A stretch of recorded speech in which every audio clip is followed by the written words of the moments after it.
Spirit Airlines collapsing just accidentally created one of the most fascinating anti-corporate movements I've seen in a long time. Because what started as a random internet idea has now turned into an unimaginable amount of money and pledged support from ordinary people. And wait until you hear the actual number. Because if this movement keeps growing, the story stops being a meme and starts becoming a real challenge to how corporate ownership works in America. Now, first, let's talk about why people are reacting so emotionally to Spirit collapsing in the first place. Because, yeah, everybody jokes about Spirit Airlines. The seats, the fees, the surviving a Spirit flight builds character memes. We've all seen them. But underneath the joke, Spirit served a very real purpose in the airline industry, keeping prices lower. That's what budget airlines do. Even if people didn't fly Spirit directly, its existence pressured larger airlines to compete on pricing. And once low-cost carriers disappear, the big airlines gain more leverage. Less competition, higher fares, more consolidation. The same pattern we keep seeing across every industry in America. And according to bankruptcy filings, Spirit says rising fuel costs were one of the major reasons the company finally collapsed. The company reportedly had over $8 billion in debt. And experts now believe the airline's planes and assets will likely get carved up by bigger carriers during bankruptcy proceedings, basically picked apart for parts. And that's the part that people online reacted to, because Americans are exhausted watching every industry slowly consolidate into fewer giant corporations. Airlines, healthcare, streaming, food, housing, everything feels like it keeps getting swallowed by bigger companies while consumers get fewer choices and higher prices. So the second Spirit collapsed, the internet immediately started asking, what if normal people just bought it ourselves? And this is where the story gets fascinating. Okay, I had a genius idea. Spirit Airlines just went bankrupt, right? I'm the guy that flew Spirit Airlines for 24 hours straight. There's more than 250 million individuals over the age of 18 in the United States. Now, if we took only 20% of them and paid basically the average fare of a Spirit Airlines flight, which is somewhere around $30 to $40, we could buy Spirit Airlines. This is a genius idea. We nationalize Spirit Airlines, owned by the people. Airline's gone. We make a new airline. Let's buy an airline. I should make a Venmo for this. Okay, so it's been about 2.5 hours, and y'all are really interested in all of us buying Spirit Airlines. So I made a website. It's called letsbuyspirit.com. Register your intent. I won't take any money. We're not going to use the Venmo anymore. That was kind of a joke. And we're going to try and, I guess, buy Spirit Airlines. Let's do this. You, me, I'm kind of autistic, and I really like airplanes. So vote for me as CEO. Are we actually doing this? A creator named Hunter Peterson posted a viral video pitching the idea of crowdfunding the airline.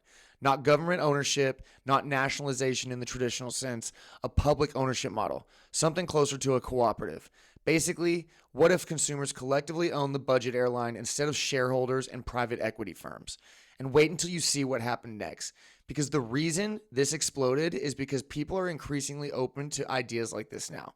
Not because Americans suddenly became anti-business overnight, but because people feel like the current system keeps concentrating ownership upward while ordinary people lose control over everything. And that's why this story went viral. But the craziest part of the story is how many people immediately rallied behind the idea anyway. Because people online weren't just joking, they actually started pledging money.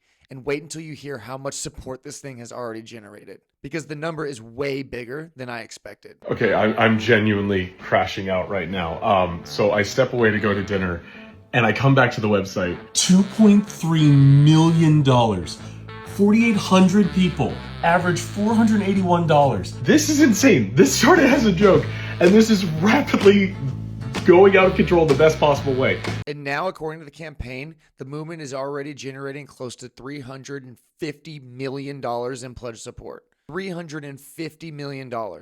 That's no pocket change, and no, they haven't actually purchased the airline. These are pledges, not completed transactions. Hunter even proposed something modeled after the Green Bay Packers ownership structure, one member, one vote, regardless of how much money somebody contributes. Here's how we make this work. No matter the amount of money that you pledge, you get one vote. That's it.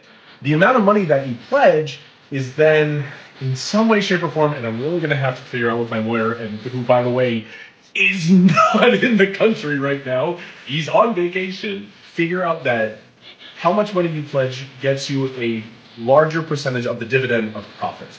That's at least what I think is fair and equitable, because instead it should be about the vote. It shouldn't be about how much money you have. Now, obviously, there are enormous problems with this plan.